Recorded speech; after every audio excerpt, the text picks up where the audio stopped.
एका लहान मुलाने भगवान श्रीरामाला कसं पाहिलं. बालमन, श्रद्धा आणि अध्यात्म यांचा मिलाफ. एका छोट्या गावात 4 वर्षांचा एक निरागस मुलगा राहायचा, नाव रामू. आई त्याला रोज देवळात घेऊन जायची. रामूचं मन भक्तीने ओथंबलेलं होतं, पण त्याला एक प्रश्न सतावत असे.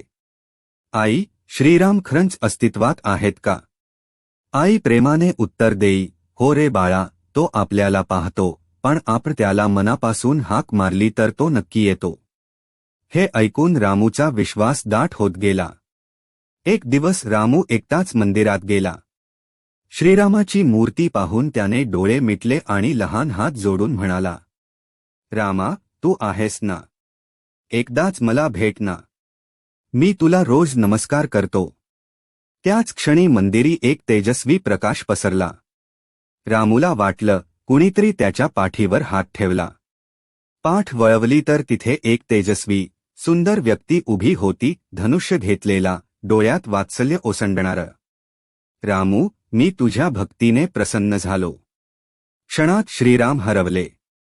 पण रामूचं मन आनंदाने भरून आलं. जेव्हा आई आली, तेव्हा रामू डोळे पुसत म्हणाला, आई, तू खरंच होतीस.